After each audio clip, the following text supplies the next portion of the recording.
Hi guys, Jamie at Clue Amateurs here. I hope you're doing well. You joined me today to hear a story about me wandering around in the Lake District looking for a really big cave. And it all started with my girlfriend opening a new bank account.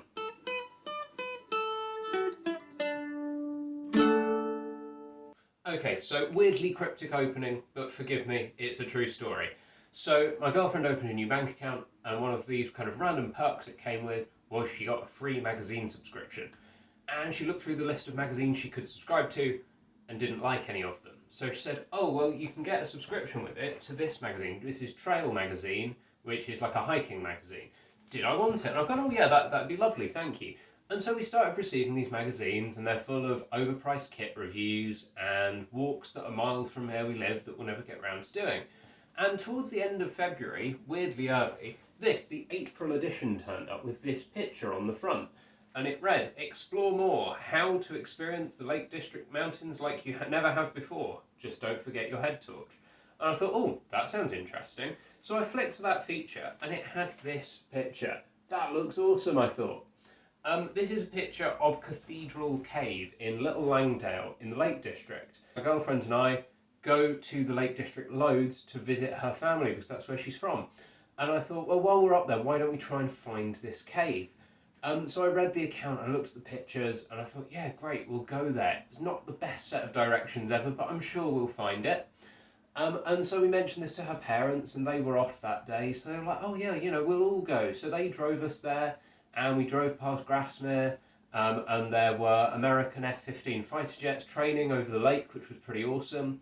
And we parked up in the village of Elterwater. This is a couple of miles north of Little Langdale, because I was like, well, if we just get to Little Langdale, look at the cave, leave, that's not much of a day out. So let's park at Elterwater, and we'll walk down to Little Langdale. So we walk about 2 miles over this fell. It's absolutely beautiful. Like I say, it's late February at the time, really very good weather considering. And we're following this path, and we eventually get to Langdale Tarn. So a tarn is like a little lake up a fell, basically. And we walk down the side of the fell and across this kind of slate bridge, and we get to roughly where we think the cave should be, because this is where there are apparently some disused quarries, and the cave, you can maybe see from this, is a disused quarry. And so we set about looking for this cave.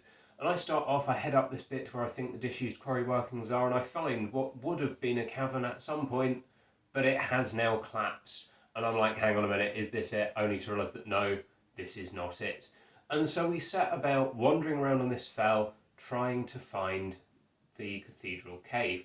Now I'm going to read you what the author of this article has to say. Okay, so the article was written by a lady named Rachel Broomhead, and I do wonder if, this being the April edition, this was kind of an April Fool's prank, because she writes, "Finding Cathedral Cave is another matter altogether. I know vaguely where it is. With the knowledge from a bit of preemptive Googling, I turn left off the Tilberthwaite track and arrive at a small patch of woodland just south of Little Langdale, marked on the map with a promising quarries disused. There are no official footpaths here, but lots of trails on the ground weaving their way amongst the moss-covered rocks and damp leafy mulch.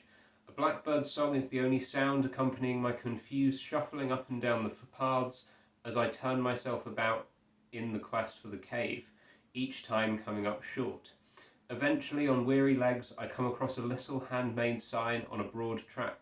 A few steps further on, I see it, a dark opening in the rock face, big enough to be inviting. The opening turns into a tunnel, which gets darker before it gets lighter. The quality of sound changes too. The expansive trill of the blackbird is gradually lost, and I'm left with the tight echoes of my own footsteps. My breath is suddenly loud. I wonder what kind of initiation this is. Then I emerge, not into the woods, but into another world entirely. I've stepped into an enormous cavern, its roof so high that I feel lost and minuscule beneath it."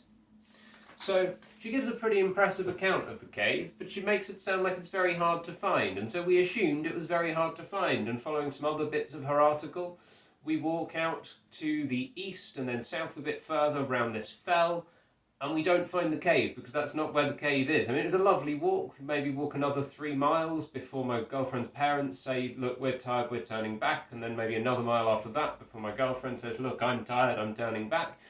And I find some really cool stuff. I find a really deep mine shaft, some beautiful waterfalls, and some like impressively intact disused mine workings. It was really very eerie, but quite spectacular.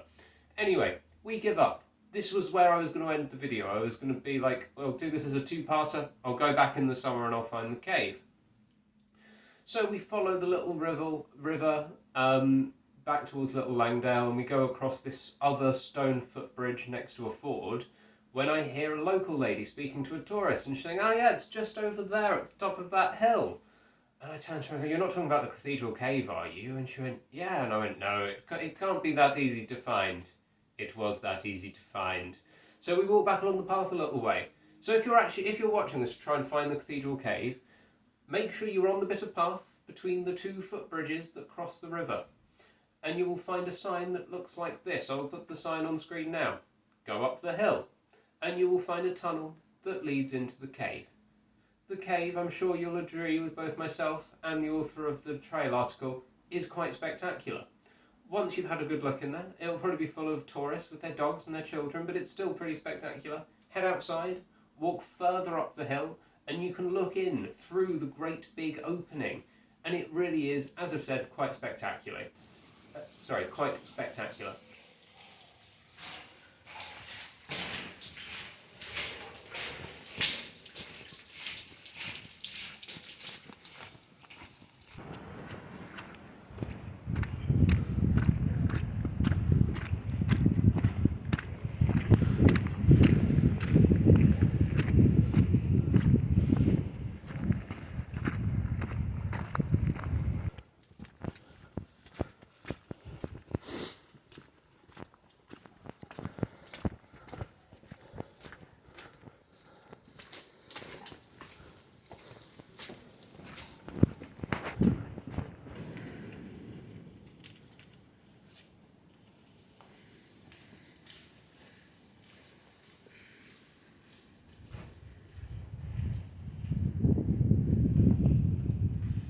While you're there, have a bit of a wander around. There are lots of other caverns and caves.